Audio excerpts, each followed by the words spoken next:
Please subscribe to this channel for more videos related to Catholic Christian teaching.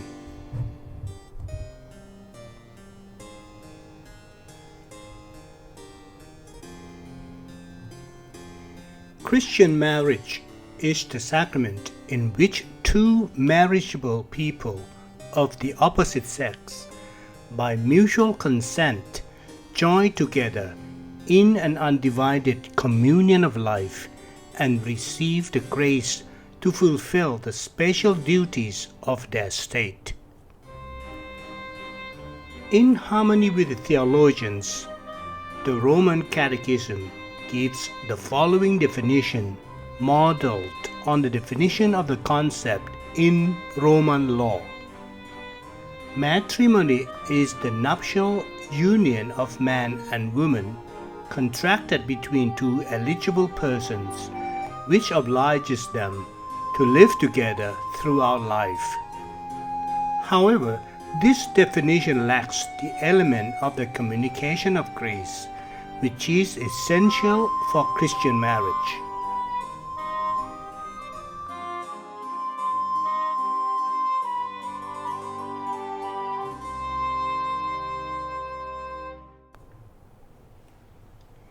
Marriage was not instituted by man, but by God. Marriage, as an arrangement of nature, is of divine origin. God created mankind as men and women, and implanted in human nature the urge for reproduction. He blessed the first human pair and, in a special revelation, conveyed to them the divine mandate of procreation. Increase and multiply and fill the earth. The divine origin of marriage was disputed by the Gnostic Manichaean sects of antiquity and of the Middle Ages. Starting from the dualistic doctrine that matter is the seat of evil, they rejected marriage, through which the matter of the body is reproduced, as the source of evil. Under the influence of Platonic spiritualism, Saint Gregory of Nyssa declared the sexual differentiation of mankind and the marriage which is founded on it to be consequences of sin foreseen by God. St. Thomas rejected the teaching of St. Gregory. St. Jerome also erroneously associates the origin of marriage with the fall.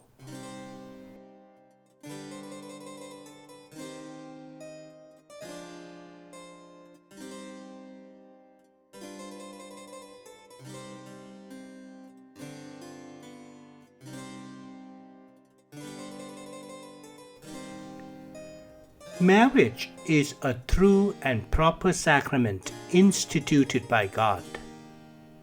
Christ brought marriage, which was ordained and blessed by God, back again to the original ideal of the indissoluble monogamous marriage and elevated it to the dignity of a sacrament.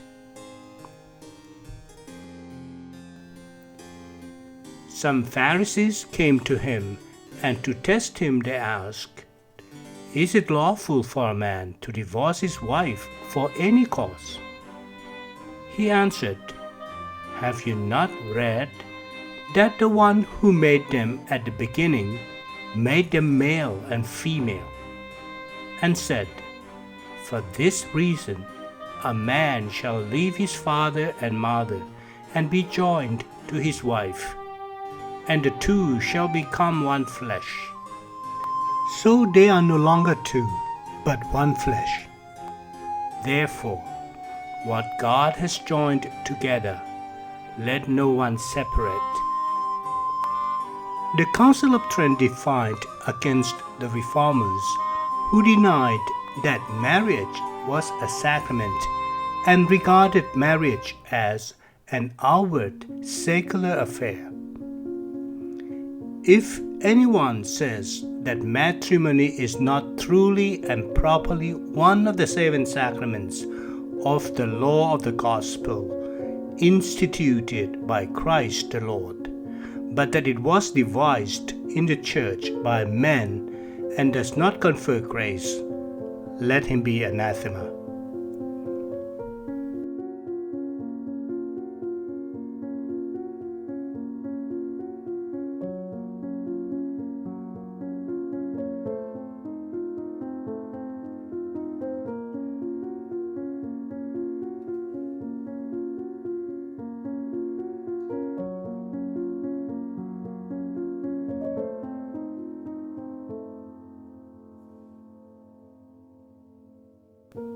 St. Paul stresses the religious character of marriage by demanding that it be contracted in the Lord.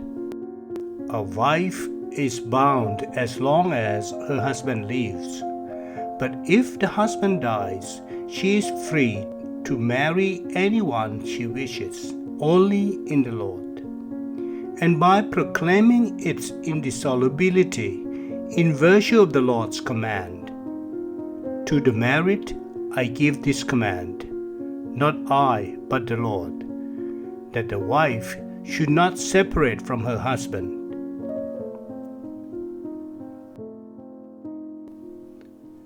The dignity and the sanctity of Christian marriage is established by St. Paul on the fact that it is an image of Christ's union with His church. This is a great mystery, but I am speaking about Christ and the church.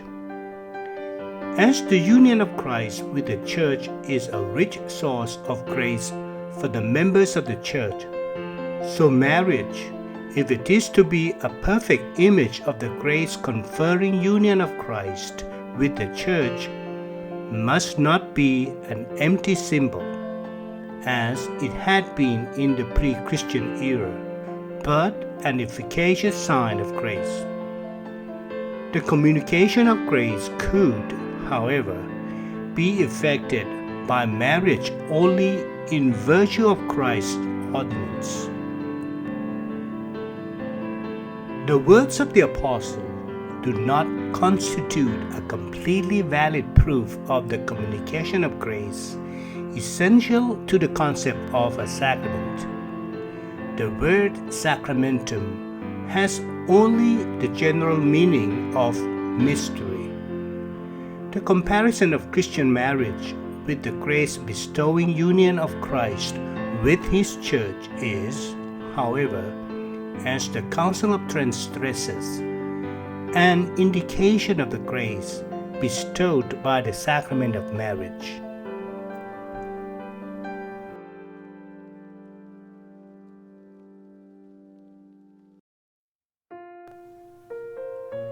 From the beginning, the Fathers regarded marriage as a religious affair.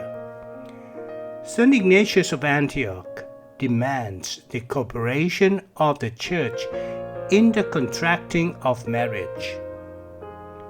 It befits the bridegroom and the bride to enter the nuptial relationship with the approval of the bishop, so that the marriage may be according to the Lord and not according to the concupiscence.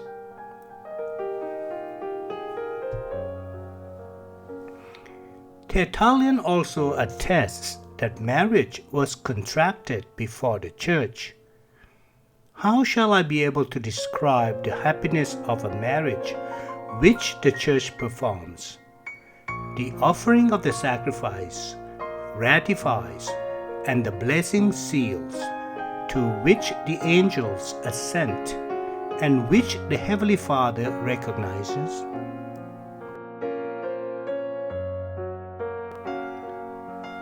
St. Augustine defends the dignity and sanctity of Christian marriage against the Manichaeans, who rejected marriage as a source of evil, and against the Pelagians, who held the dignity of matrimony as a sacrament to be incompatible with the doctrine of original sin.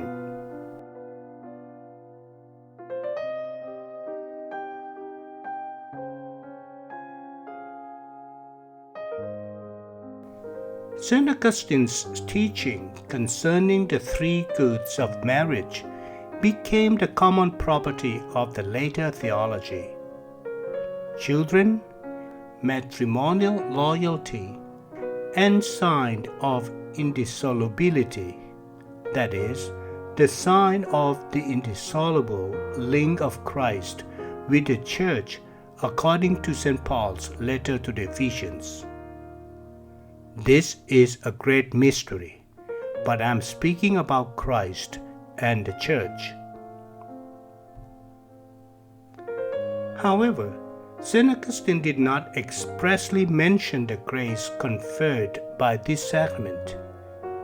In Christ's participation in the marriage feast of Cana, the fathers see a recognition and a hallowing of Christian marriage, as they see a hallowing of the water for administration of the sacrament of baptism in the baptism of Jesus in the Jordan.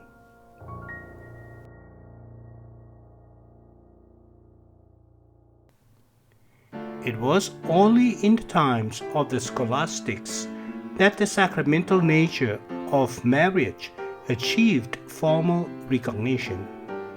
The separated churches of the East likewise regard it as a sacrament.